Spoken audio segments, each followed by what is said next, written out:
जय हिंद दोस्तों, स्वागत है आप सभी का आपके अपने डेली करंट अफेयर्स की क्लास पे। मैं हूं आप सभी का राजा गुप्ता और मैं आपको पढ़ाने आया हूं 22 दिसंबर 2025 के महत्वपूर्ण डेली करंट अफेयर्स। डेली सुबह 5 बजे आपको ये क्लास मिलती है आपके प्राइम टाइम पर। आप सुबह 5 बजे देखिए, आप 6 बजे देखिए, आपकी इच्छा है आप पूरा दिन देखिए, आपको क्लास सुबह मिल जाएगी और बढ़िया से आप अपनी तैयारी करिए। भारत के हर एक एग्जाम, वनडे और स्टेट पीसीएस एग्जाम के लिए ये आपके लिए महत्वपूर्ण लेक्चर है। तो चलिए स्टार्ट करते हैं 1490 नंबर की क्लास स्टैटिक जीके के साथ। शुरुआत करेंगे ऐसे थॉट से जो हमेशा आपको यहां पे हमेशा आपके जो ऊर्जा है उसको हमेशा चार्ज अप रखेगी। नदियों की तरह बस बहते रहो, चट्टाने अपने आप कट जाएंगी। बस आपको अपने फ्लो में रहना है, अपने मजे में रहना है, डेली काम करना है, अपने आप आपको रास्ते मिलते रहेंगे। अपने ऊपर विश्वास करके आगे बढ़ते रहिए। आइए देखते हैं आज का पहला महत्वपूर्ण प्रश्न जो आप सभी की स्क्रीन पर दिख रहा है। और अमेरिका का ब्लूबर्ड 6 सैटेलाइट यहां पर इसको किस रॉकेट से अभी लॉन्च किया गया आपसे पूछा जा रहा है। तो फ्रेंड्स इसका राइट आंसर हो जाएगा LVM-3। LVM-3 के मदद से यहां पर इसको लॉन्च किया जाएगा ब्लूबर्ड सैटेलाइट, जो कि अमेरिका का सैटेलाइट है। इस मिशन का नाम है LVM-3। ठीक है, LVM-3 M6 मिशन इसका नाम है और लॉन्च का जो डेट है वो ठीक 2 दिन बाद 24 दिसंबर 2025 को सुबह 8:54 पे इसे लॉन्च किया जाएगा। देखिए जो लॉन्चिंग स्थल है वो श्रीहरिकोटा में आपको सतीश धवन अंतरिक्ष केंद्र का एक दूसरा लॉन्च पैड मिलेगा, उसे SDSC शॉर्ट फॉर्म में बोलते हैं, वहां से लॉन्च होगा। और यहां पे सैटेलाइट की अगर हम बात करें तो इसका नाम है AST स्पेस मोबाइल, इसका ब्लू बर्ड है ये 6। ठीक है, हम बात करें तो इसका मेन ऑब्जेक्टिव क्या है, क्या इसका फायदा होगा, इसका पर्पस क्या है। इसका पर्पस है, ऐसा डिजाइन किया गया है कि आपको हाई स्पीड सेलुलर ब्रॉडबैंड मिले, आपके डायरेक्टली स्मार्टफोन में यहां पे मिले, 4G और 5G कनेक्टिविटी के साथ ये आपको मिले। अब देखो बात यहां पे आई है सैटेलाइट की, तो बहुत सारे सैटेलाइट बहुत सारे देशों के द्वारा लॉन्च किए गए हैं। मैं आपको सारे सैटेलाइट्स पढ़ा देता हूं जो आपके एग्जाम के लिए बेहद इंपॉर्टेंट है। तो Sentinel-6B अमेरिका ने लॉन्च किया है, CMS-03 GSAT-7R भारत ने लॉन्च किया है, OFAC-19 एक जासूसी सैटेलाइट इजराइल ने लॉन्च किया, नाहिद-2 सैटेलाइट को ईरान ने लॉन्च किया, निसार को भारत और अमेरिका ने लॉन्च किया है, इसका एक संयुक्त मिशन है, ड्रोर फर्स्ट इजराइल ने लॉन्च किया, असम सेट को भारत ने लॉन्च किया है। ठीक है, और असम राज्य सरकार ने मिचिबिकी 6 जापान ने लॉन्च किया है। नेक्स्ट है PRSC E-01 पाकिस्तान ने लॉन्च किया चीन की हेल्प से, और GSAT-20 भारत ने यहां पे लॉन्च किया है। तो बहुत सारे आपने स्पेस करंट अफेयर्स को पढ़ लिया ठीक 1 मिनट के अंदर। हम बात करेंगे यहां पे दूसरे महत्वपूर्ण प्रश्न की जो कि अंतरराष्ट्रीय करंट अफेयर से संबंधित है। अमेरिका ने सीरिया में ISIS के ठिकानों पर किस नाम से हाल ही में ऑपरेशन शुरू किया है। तो अमेरिका ने ISIS बेस जो कि सीरिया में एक यहां पे स्टार्ट किया है, इसका नाम क्या है। तो इसका नाम है हॉक आई स्ट्राइक। हॉक आई स्ट्राइक इसका सही उत्तर हो जाएगा। तो अमेरिका ने सीरिया में ISIS के ठिकानों पे बड़े पैमानों पर हवाई हमले यहां पे किए हैं। इस अभियान का नाम है ऑपरेशन हॉक आई स्ट्राइक। ठीक है, तो इस ऑपरेशन में अमेरिकी सैनिकों पर हाल ही में हमला हुआ था, उसका यहां पे रिवेंज लिया गया है। इस अभियान में जॉर्डन की जो वायुसेना है उसने भी यहां पे सहयोग किया है, कोऑपरेशन किया है। अब देखो बात यहां पे ऑपरेशन की आई है, तो हमारा यहां पे तरीका है जब भी हम कुछ भी पढ़ते हैं तो उससे रिलेटेड बहुत सारे डेटा मैं आपको पढ़ाता हूं। अब मैं आपको बहुत सारे ऑपरेशन पढ़ा दूंगा ठीक 1 मिनट के अंदर। ऑपरेशन काल नेमी हाल ही में स्टार्ट किया गया उत्तराखंड गवर्नमेंट के द्वारा। आजकल बहुत सारे लोग अपने बेस को बदल लेते हैं और ठगी करते हैं, साधु संत बन जाते हैं, तो ऐसे फर्जी साधु संतों से हमें बचना चाहिए। अगला है ऑपरेशन शिवा। यहां पर तो ऑपरेशन शिवा स्टार्ट किया गया इंडियन आर्मी के द्वारा अमरनाथ यात्रा को सेफ बनाने के लिए। फिर ऑपरेशन मिडनाइट हैमर, तो अमेरिका ने लॉन्च किया था ईरान के खिलाफ। बहुत सारे जो न्यूक्लियर फैसिलिटीज हैं, परमाणु ठिकाने हैं, वहां पर सैन्य हमले का कोड नेम था ऑपरेशन मिडनाइट हैमर। फिर है ऑपरेशन सिंधु, तो इजराइल और ईरान के बीच में जब युद्ध चल रहा था तो हमें इवैक्यूएट करना था, हमें भारतीय नागरिकों को निकालना था, इसके लिए हमने स्टार्ट किया। ऑपरेशन 2 प्रॉमिस 3 यहां पे लॉन्च किया गया ईरान के द्वारा इजराइल से रिवेंज लेने के लिए, जवाबी मिसाइल और ड्रोन हमला हुआ। ऑपरेशन राइजिंग लॉयन यहां पे स्टार्ट किया गया इजराइल के द्वारा ईरान के खिलाफ। ऑपरेशन स्पाइडर वेब यूक्रेन के द्वारा रशिया के सैन्य ठिकानों पर हमला किया गया, ड्रोन हमला किया गया। ऑपरेशन सिंदूर आपने सुना होगा, बहुत ही इंपॉर्टेंट है। तो पहलगाम में आतंकी हमला हुआ था, तो पीओके में बहुत सारे टेररिस्ट साइट्स थी, उसको डिस्ट्रॉय करने के लिए स्टार्ट किया गया। ऑपरेशन ब्रह्मा आपने पढ़ा है, तो ऑपरेशन ब्रह्मा जो है म्यांमार में भूकंप आया था, उसके बाद बहुत सारे जो पीड़ित थे उनकी मदद करी गई, हेल्प की गई, इसके लिए हमने ह्यूमैनिटेरियन असिस्टेंस यहां पे दिया है। अगला प्रश्न देखते हैं, तीसरा महत्वपूर्ण प्रश्न, और यह भी अंतरराष्ट्रीय करंट अफेयर से संबंधित है। आइए जानते हैं सारी महत्वपूर्ण डिटेल्स को। ओमान ने अपनी कंपनियों को भारतीय नागरिकों को नियुक्त करने की अधिकतम सीमा कितनी तय कर दी है? तो अभी आप सभी को पता है, अच्छा कंस्ट्रक्शन हुआ है, भारत ओमान के रिश्ते और अच्छे होते जा रहे हैं, और 50% तक यानी भारतीयों को मौका मिलेगा ओमान में जाकर के जॉब करने का, 50% तक। तो भारत और ओमान ने हाल ही में सेपा पे हस्ताक्षर किए। क्या है सेपा? सेपा का मतलब होता है कंप्रिहेंसिव इकोनॉमिक पार्टनरशिप एग्रीमेंट, ये आप यहां पे देख सकते हैं, ठीक है। इससे क्या होगा कि आर्थिक गतिविधि को और मजबूत करने के लिए एग्रीमेंट साइन किया जाता है। तो 50% तक इंडियन नागरिकों को यहां पे रखने की अनुमति मिल गई है वर्कफोर्स को। पहली लिमिट केवल 20% थी, लेकिन अब इस लिमिट को एक्सटेंड कर दिया गया, 50% कर दिया गया है। तो ओमान में काम करने वाले जो इंडियंस हैं उनको यहां पे अपॉर्चुनिटीज मिलेगी। ओमान में अभी बात करें प्रेजेंट सिनेरियो में, तो लगभग 7 लाख ऐसे भारतीय हैं जो यहां पे काम कर रहे हैं, और हर साल जब कोई विदेशी मतलब भारत का व्यक्ति विदेश में काम करता है तो वो पैसे भेजता है, इसको रेमिटेंस बोलते हैं, और भारत इस मामले में नंबर 1 है। इससे भारत देश को बहुत फायदा होता है, अरबों डॉलर पैसे आते हैं दूसरे देशों से भारत में। तो समझौते में यह भी तय किया गया है कि अगर ओमान किसी अन्य सार्क देश को भी ऐसी छूट देगा तो वही लाभ भारत को भी यहां पे मिलने वाला है, यह भी एग्रीमेंट में बात कही गई है। तो भारतीय जो प्रोफेशनल्स हैं, भारतीय जो स्पेशलिस्ट हैं, अब लंबे समय तक के लिए काम कर सकते हो, मोटा पैसा भारत में भेज सकते हैं। अब देखिए बात यहां पे ओमान की आई है, तो ओमान की लोकेशन हमने 2 दिन पहले भी डिस्कस करी थी, फिर से बताता हूं। तो भारत के पश्चिम में ओमान है, ये रेड मार्क में आपको दिख रहा है। ये गल्फ कंट्री है, मस्कट इसकी कैपिटल है, और हैथम बिन तारिक यहां पे सुल्तान है। हाल ही में इन्होंने मोदी जी को सम्मानित भी किया है। यहां के राजकुमार है थियाजिन बिन हैथम, ओमानी रियाल यहां की करेंसी है, और भाषा अरबी इस्तेमाल होती है। अब देखिए फ्रेंड्स, लास्ट डे में हमने कुछ क्वेश्चन आपसे पूछे थे जिसका आंसर आप सभी को कमेंट बॉक्स पे देना होता है। मैं उसका जवाब दे रहा हूं, चेक कर लीजिए। फिर मैं आपसे वापस से क्वेश्चन पूछूंगा जिसका आंसर आप सभी को कमेंट बॉक्स पे देना होगा। 2 बार नोबेल पुरस्कार प्राप्त करने वाले पहले व्यक्ति कौन है? तो ये है मैडम क्यूरी। क्या नाम है इनका? मैडम क्यूरी, ठीक है। फिजिक्स और केमिस्ट्री में नोबेल पुरस्कार इनको मिला है। सार्क का हेडक्वार्टर कहां पर है? तो सार्क का हेडक्वार्टर के लिए आपको काठमांडू जाना पड़ेगा, नेपाल की कैपिटल। 1985 में स्थापित हुआ। भारत के पहले परमवीर चक्र विजेता कौन है? तो इनका नाम है सोमवीर शर्मा। क्या नाम है इनका? सोमवीर शर्मा इनका नाम है, ठीक है। चलिए अब यहां पे मैं आपसे 3 प्रश्न पूछ रहा हूं जिसका आंसर आप सभी को कमेंट बॉक्स पे देना है। भारतीय राष्ट्रीय कांग्रेस की पहली भारतीय महिला अध्यक्ष कौन थी? Who was the captain of Indian cricket team that has been born in 1983 World Cup? How many members can the president nominate to the राज्य सभा? तीनों प्रश्नों का उत्तर आप कमेंट बॉक्स पे दीजिए। आइए बढ़ते हैं राष्ट्रीय घटना की तरफ। जम्मू और कश्मीर का पहला जेनजी डाकघर कहां पे खोला गया है? आजकल जेनजी बड़ा ट्रेंड में है, जेनजी को रिझाने का प्रयास किया जा रहा है।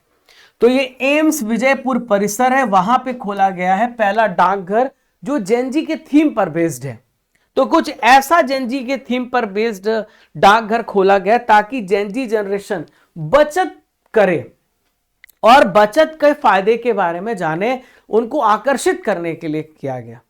तो एम्स विजयपुर देश का पहला ऐसा एम्स बन गया है जो यहां पे जेनजी के लिए पोस्ट ऑफिस खोला गया है।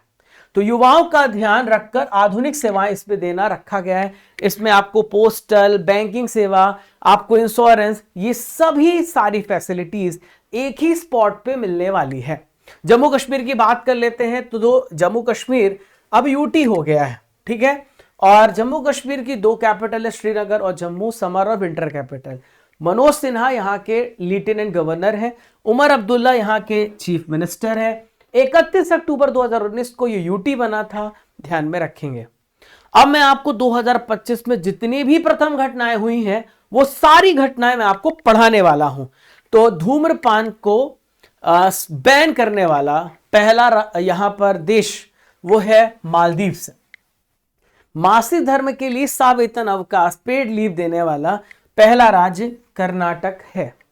भारत के पहले बिजली से चलने वाली रॉकेट का नाम वायुपुत्र है। ऑफिशियल रूप से दुनिया का पहला कैशलेस देश स्वीडन है। नेक्स्ट है, अत्यंत गरीबी से मुक्त होने वाला भारत का पहला स्टेट केरल है। राफेल विमान में उड़ान भरने वाली भारत की पहली प्रेसिडेंट श्रीमती द्रौपदी मुर्मू है। भारत का पहला सेमीकंडक्टर इनोवेशन म्यूजियम हैदराबाद में खोला गया है। भारत की पहली मानसिक स्वास्थ्य राजदूत दीपिका पादुकोण को बनाया गया है। वन्य जीव अधिनियम 1972 में पेश किया गया था, उसमें अमेंडमेंट करने वाला भारत का पहला स्टेट केरल है, ठीक है। भारत का पहला चीता सफारी कूनो राष्ट्रीय उद्यान मध्य प्रदेश में स्टार्ट किया गया, शिवपुरी में। भारत का पहला स्लम फ्री सिटी चंडीगढ़ है। तो इतना सारा करंट अफेयर आपने पढ़ा केवल 1 मिनट के अंदर। फॉलो करते रहें, अगर आपको पसंद आए तो सब्सक्राइब जरूर करिएगा, अपने दोस्तों को शेयर करें। क्वेश्चन नंबर 5 देखते हैं। हाल ही में केंद्र सरकार ने किस साल तक पूरे देश में multi lane free flow MLFF tolling system लागू करने का टारगेट रखा है? तो फ्रेंड्स 2026 तक MLFF यहां पर स्टार्ट हो जाएगा। क्या है, आप पहले यहां पर देखो, देश के वर्तमान रोड मिनिस्टर है नितिन गडकरी साहब। तो multi lane free flow system के तहत ये AI बेस्ड होगा और यहां पर AI आधारित राजमार्ग प्रबंधन लागू होगा। अभी आपको कुछ सेकंड के लिए रुकना पड़ता, फास्टैग के जरिए आपका पैसा कटता है।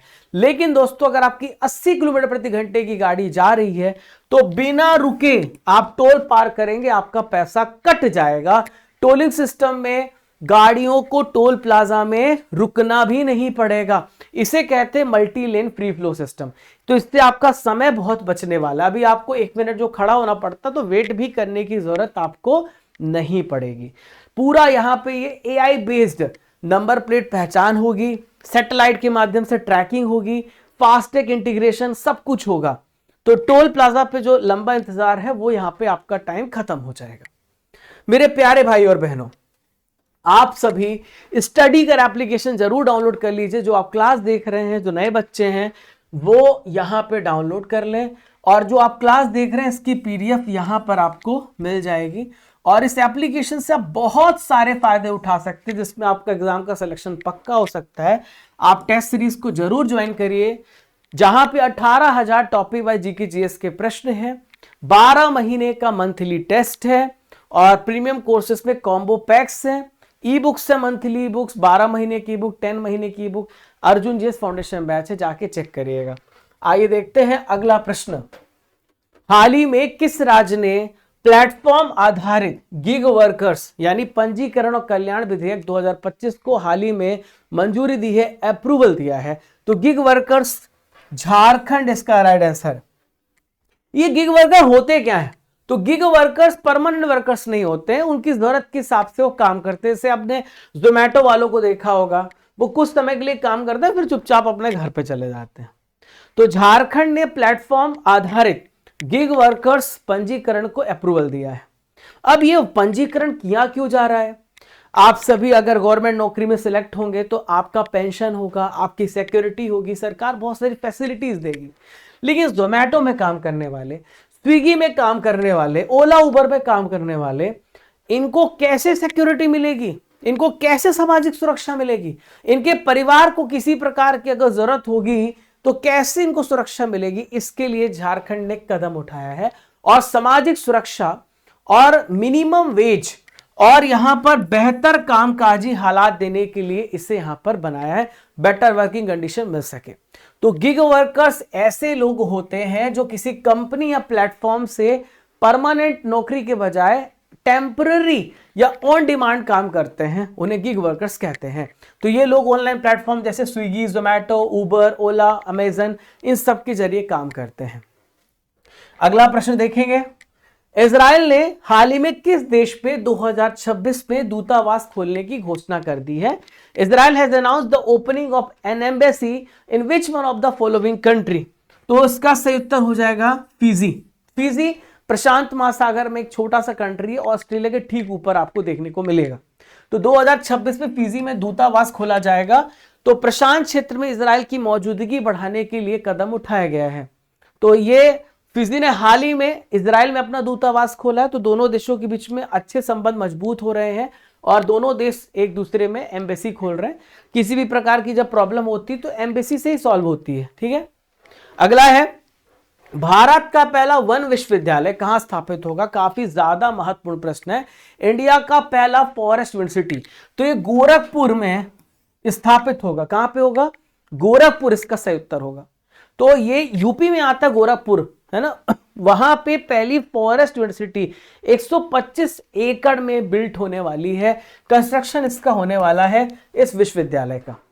तो विश्वविद्यालय का स्थान जटायु संरक्षण और प्रजनन केंद्र के पास होगा, जो पहले से वाइल्ड लाइफ कंजर्वेशन के लिए जाना जाता है। तो परियोजना के लगभग 621 करोड़ रुपए का बजट तय किया गया है। विश्वविद्यालय का नाम Uttar Pradesh forestry and horticulture university रखा गया है।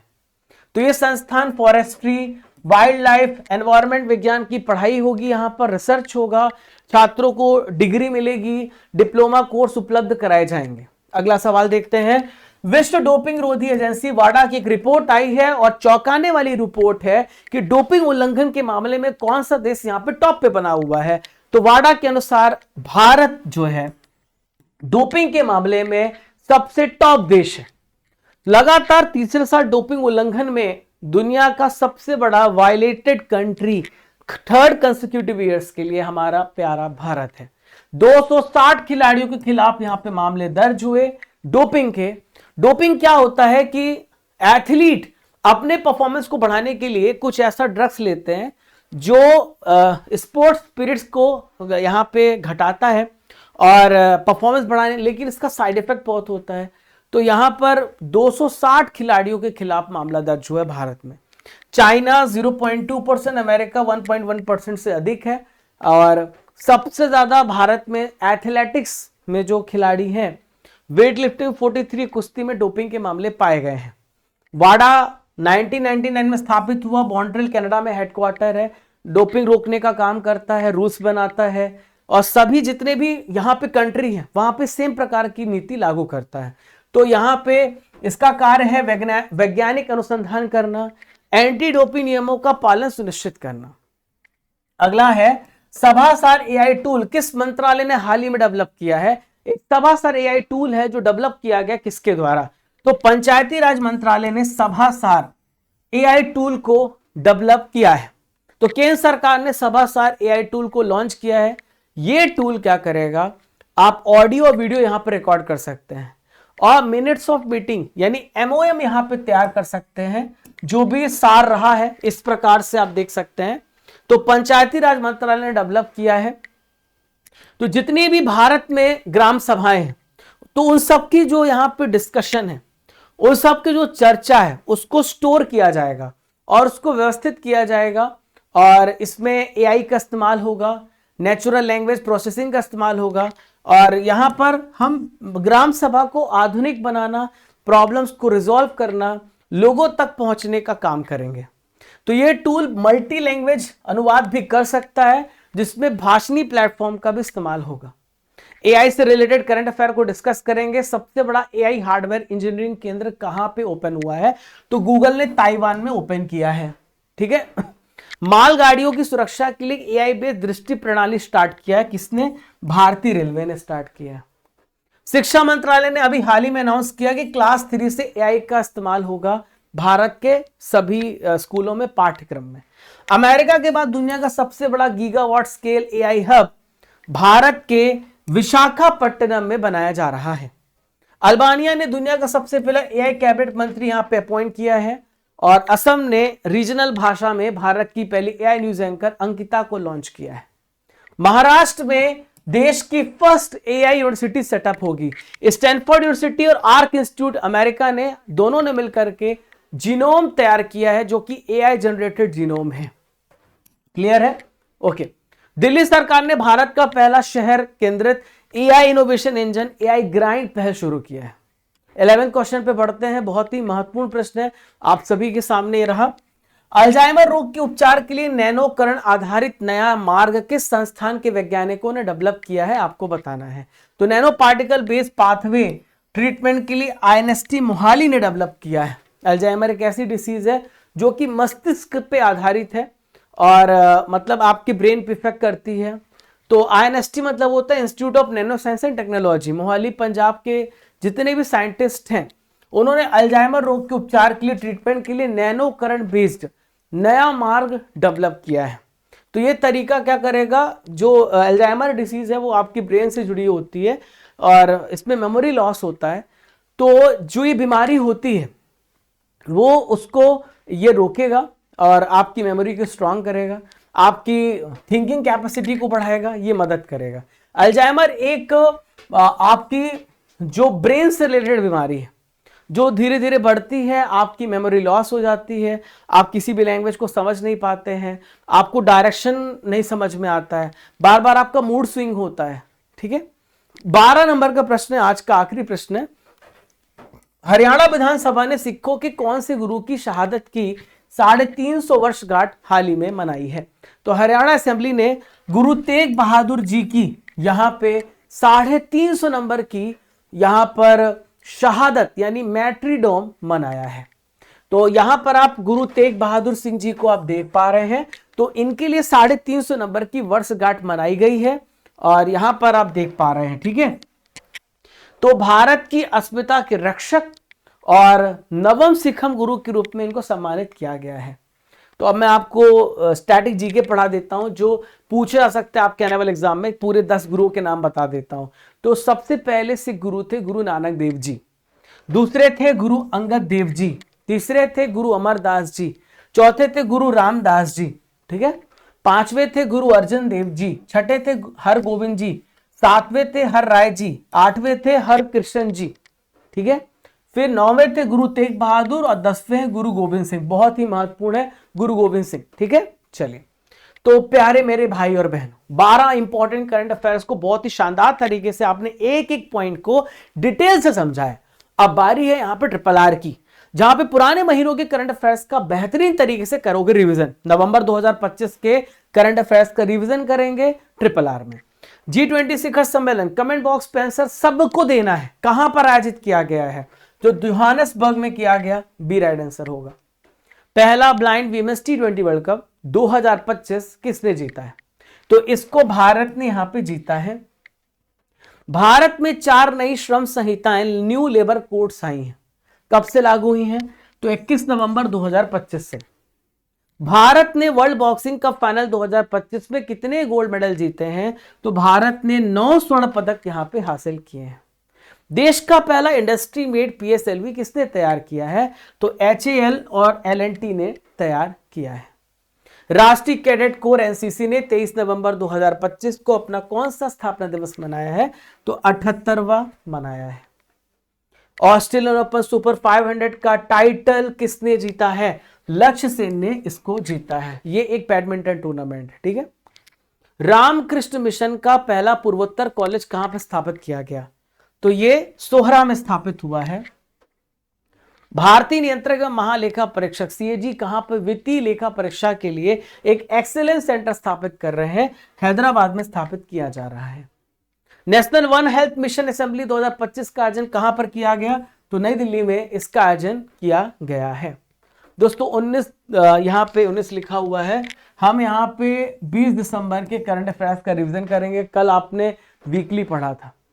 सैयद मुश्ताक अली ट्रॉफी 2025 को हाल ही में किसने जीता है? तो सैयद मुश्ताक अली ट्रॉफी को झारखंड ने जीता है, हरियाणा को हरा के। ट्रैवल प्लस लीजर इंडिया और दक्षिण एशिया का सबसे बेस्ट घरेलू एयरलाइन पुरस्कार किसे प्रदान किया गया है? तो एयर इंडिया को मिला है अवार्ड। बीमा कानून संशोधन विधेयक 2025 के तहत बीमा क्षेत्र में अधिकतम कितनी FDI की अप्रूवल है? 100% की FDI। Prime minister Narendra Modi को ऑर्डर ऑफ ओमान सम्मान किसने प्रदान किया? तो सुल्तान हैथम बिन तारिक ने यहां पे अवार्ड दिया है। 2026 का रिपब्लिक डे का चीफ गेस्ट किसे बनाया गया? तो Ursula von der Leyen, Antonio यहां पे कोस्टा को बनाया गया। मेहर कैस्टेलिनो का हाल ही में निधन हो गया। इन्हें फेमिना मिस इंडिया का ताज किस वर्ष पहनाया गया? 1964 में पहनाया गया। एशिया की सबसे लंबी स्की ड्रैग लिफ्ट का उद्घाटन कहां पर हुआ है? गुलमर्ग में इसका उद्घाटन हुआ है। हरियाणा कैबिनेट ने दिसंबर 2025 में किस नए जिले के गठन को अप्रूवल दिया है? हांसी का। अगला है, भारत टैक्सी का पूर्ण संचालन किस महीने से शुरू होगा? तो जनवरी 2026 से स्टार्ट होगा। साउथ अफ्रीका से इंपोर्ट किए गए कैपुचिन बंदरों को भारत में कहां पे लाया गया है? तो बनेरघट्टा जैविक उद्यान बेंगलुरु में। दोस्तों, एयरटेल इंडिया के नए एमडी सीईओ कौन बने हैं? तो इनका नाम है शाश्वत शर्मा। उत्तरी इटली में डायनासोर पक्षी कहां पे पाए गए हैं? तो ये स्टेल्वियो राष्ट्रीय उद्यान में पाए गए हैं। दोस्तों, हम ल्यूसेंट जीके के प्रश्नों को डिस्कस करेंगे जो आपके एग्जाम में आ चुके हैं, जो आपको आइडिया देंगे कि जीके के प्रश्न कैसे पूछे जाते हैं। डेली रात को 8 बजे जीके की क्लास भी आपको पढ़नी ही पढ़नी है। क्यूरी किसकी इकाई है? तो रेडियो एक्टिव धर्मिता की इकाई है। पेरिस शहर किस नदी के किनारे है? तो सिंध नदी के किनारे पेरिस शहर। चलिए, आज का सवाल देखते हैं। अमेरिका ने सीरिया में आईएसआईएस के ठिकानों पर किस नाम से ऑपरेशन शुरू किया है? आपको इसका आंसर कमेंट बॉक्स पे बताना है। और आपको यहाँ पे तस्वीर दिख रही है, आपको पहचान करना है तस्वीर किस व्यक्ति की है, कमेंट बॉक्स पे बताना है। दोस्तों, लालू रॉय यहाँ पे टॉपर है। 20 दिसंबर का जो करंट अफेयर्स का टेस्ट हुआ था, मुस्कान, मनोज, प्रभाकर सिंह, ओविजीत विश्वास, राम गणेश, रजनीश, मोहम्मद शहजाद, हरीश सलोनी, चंद्रा, तो आप सभी यहाँ पे टॉपर हैं। करंट अफेयर्स का टेस्ट आप स्टडी कर एप्लीकेशन डाउनलोड करें, टेस्ट सीरीज में जाकर के आप डाउनलोड करिए। तो फ्रेंड्स, आपको लास्ट में सारी महत्वपूर्ण जानकारियां जो हमारी एप्लीकेशन से रिलेटेड है वो मैं आपको बता देता हूं, आपसे साझा कर देता हूं। चैनल पर अगर आप पहली बार आए हैं तो सब्सक्राइब करिएगा ताकि रेगुलर ऐसी अमेजिंग वीडियो मिले। घंटी वाला बटन दबा दीजिए ताकि आपको सबसे पहले नोटिफिकेशन मिले। और वीडियो पसंद आया हो तो अपने सभी सोशल मीडिया प्लेटफॉर्म पे शेयर कर दीजिए। अगर आपको वीडियो पसंद आया तो लाइक कर दीजिए, कमेंट बॉक्स पे बताएं कि आपको कैसा लगा, अपना फीडबैक दीजिए। एप्लीकेशन डाउनलोड करने के बाद आप सभी डेली करंट अफेयर सेक्शन पे जाइएगा, जहां पे आपको आज की पीडीएफ मिल जाएगी पिछले 2 सालों की। आप ई बुक्स में जाएंगे तो मंथली ई बुक्स मिलेगा, 12 महीने, 10 महीने, 9 महीने जो मैं मैराथन क्लास ले चुका हूं उसकी पीडीएफ। और आप टेस्ट सीरीज में जाएंगे तो यहाँ पे स्पेशल टेस्ट सीरीज है डेली करंट अफेयर्स की, फ्री ऑफ कॉस्ट। जो आप क्लास देख रहे हैं इसमें आपकी रैंक पता चलती है। कंप्यूटर का स्पेशल टेस्ट है दिल्ली पुलिस, भारत के हर उस एग्जाम के लिए जहां पे कंप्यूटर पूछा जा रहा है। 18,000 टॉपिक वाइज जीके जीएस के प्रश्न भारत के प्रत्येक वनडे और स्टेट के लिए। अगर आपने इसको लगा डाला तो आपकी लाइफ झिंगा लाला, क्योंकि प्रश्न यहीं से आने वाले हैं। 12 महीने की मंथली करंट अफेयर्स का टेस्ट है, पूरा टेस्ट लगाइए। प्रीमियम कोर्सेस में आपको अर्जुन जीएस फाउंडेशन बैच मिलेगा, हमारा कॉम्बो पैक्स भी हैं, पेड कोर्सेस भी हैं, मोस्ट अफोर्डेबल, बेस्ट क्वालिटी। तो कॉम्बो पैक में 12 महीने का टेस्ट मंथली और 18,000 topic wise GK GS test, combo 200 coupon code use करिएगा, मैक्सिमम डिस्काउंट आपको मिलेगा। अगर आप अर्जुन जीएस फाउंडेशन बैच पे एनरोल हो चुके हैं तो आपको ये सारे बैच नहीं लेने। अगर आप अर्जुन जीएस फाउंडेशन बैच में ज्वाइन होना चाहते हैं तो आज ही ज्वाइन करिए। 11 विषय आप पढ़ेंगे, 1000+ वीडियोस आपको मिलेगा, 3 साल की वैधता, 18,000 topic wise test series free, 12 महीने का करंट अफेयर्स का टेस्ट फ्री, 12 महीने की मंथली बुक्स फ्री इस पैकेज के साथ। ठीक है, तो आप सभी को सारी प्रीमियम कोर्सेस में फैसिलिटीज मिलेगी। अगर आपको पूरे 1 साल की 1000 टॉपिक वाइज पीडीएफ चाहिए करंट अफेयर्स की, या 12 महीने की मंथली हिंदी इंग्लिश मीडियम में पीडीएफ चाहिए, वो भी आपके लिए अवेलेबल है यहीं पर। तो जाकर के चेकआउट करिए। हमारी एक बुक भी लॉन्च हुई है, फिजिकल बुक है, आप ऑर्डर कर सकते हैं मेरी वेबसाइट से, लिंक डिस्क्रिप्शन बॉक्स में है, वहां से आप सब्सक्राइब करिए। Raja Gupta current affair telegram channel को ज्वाइन करिए। ई बुक्स को भी आप अवेल कर सकते हैं, टॉपिक वाइज सारी फैसिलिटीज हैं। तो मिलते हैं फ्रेंड्स 10 मिनट के सेशन के साथ आज रात को 8 बजे मैराथन क्लास के साथ। तब तक के लिए अपना ध्यान रखिए, मस्त पढ़िए, अपने माँ बाप का हमेशा सम्मान